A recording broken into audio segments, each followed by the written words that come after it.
What up, squad? Sorry it's a little wavy. Mrs. Herr is not here to help me today. But today we shall knock out section 2.1 from what we did previous in the year. You're saying old timer. I have no idea what that is.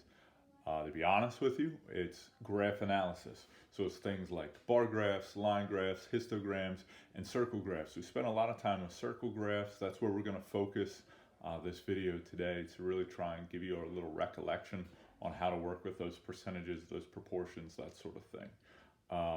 After you watch this video, and feel free to pause it along the way, feel free to take notes if that's your thing, feel free to speed through my intro here if you're like, bro, I get tired of listening to you, old timer. That's fine. But then we're going to knock out our 2.1 worksheet, and I'll kick the key to it as well. So if you wouldn't mind, feel free to knock that out. Also, I was thinking, which is a dangerous pastime for this old man, this little nuance of how we're going through school, it's going to be helpful for you come college time. I mean, I know it seems silly, but you're going to have to figure out sort of how to learn on your own, quote unquote. I'm here to help. Don't get me wrong. You can always shoot me messages on Schoology, but at the same time, it's definitely a unique sort of feel. So let's make the best of it. With all that in mind, let's do this thing. All right, so like I said, today we're going to knock out circle graphs. No, you don't have to write all this down. I just want to rip through some of it, and I'll go as quickly as I can. You know what I'm talking about. Circle graphs, also known as pie charts. No, you don't have to write that down. I just don't want you to be surprised when you're like, oh man, you said circle graphs. Anyhow, the percentage is usually the group or the particular category over the total. The total aspect, that's never going to change, and I know we've talked about it in class a lot, and some of us use decimals, some of us use proportions. That's fine as well. If you're going to use proportions, just because it's a little easier to comprehend, because it's more systematic, it's always the percent over 100, and then it's your group number over total number. If you're saying, Mister, I don't know if I get it, don't worry. That's why the old man's here for you. He's going to help out. With all that said, let's look here. If the data represents 350 total items, how many of each color are there?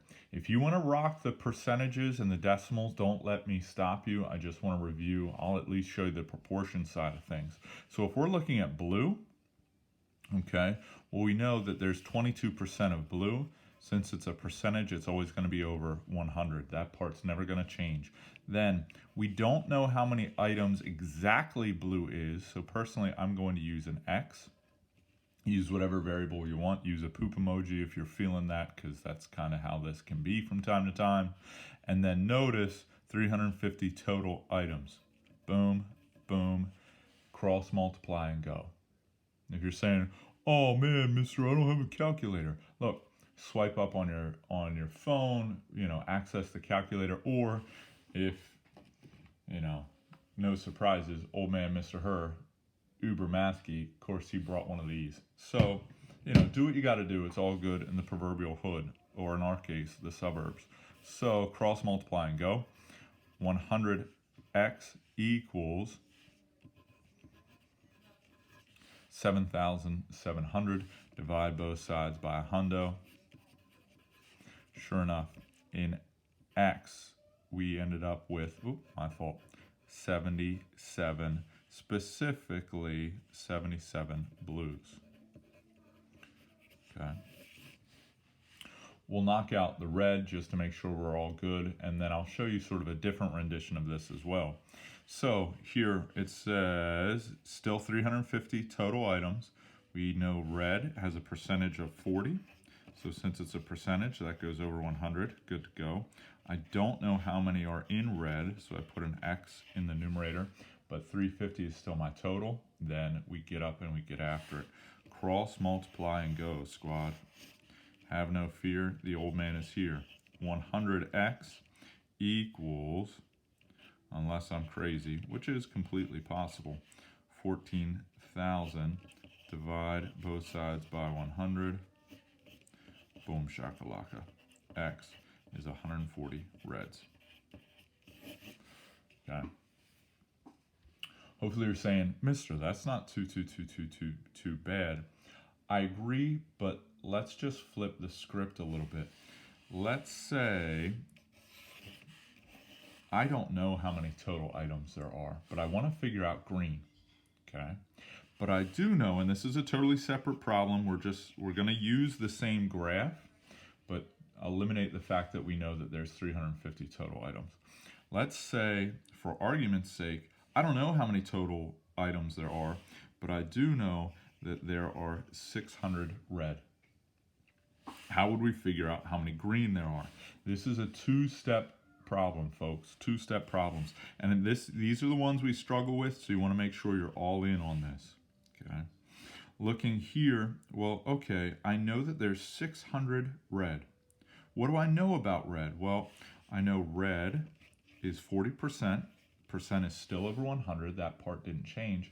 I don't know the total. That no longer applies for us, that 350.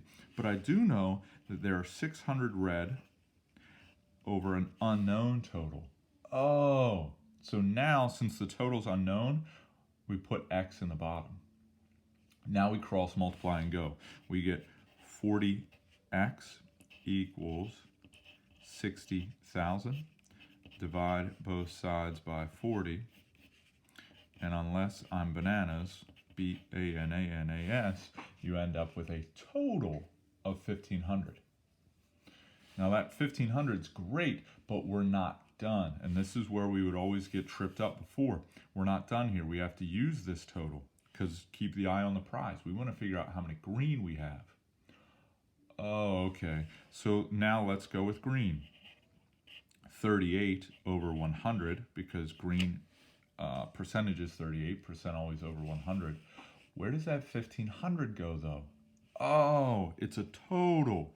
Therefore, it must go on the bottom. Then you cross multiply and go. All right?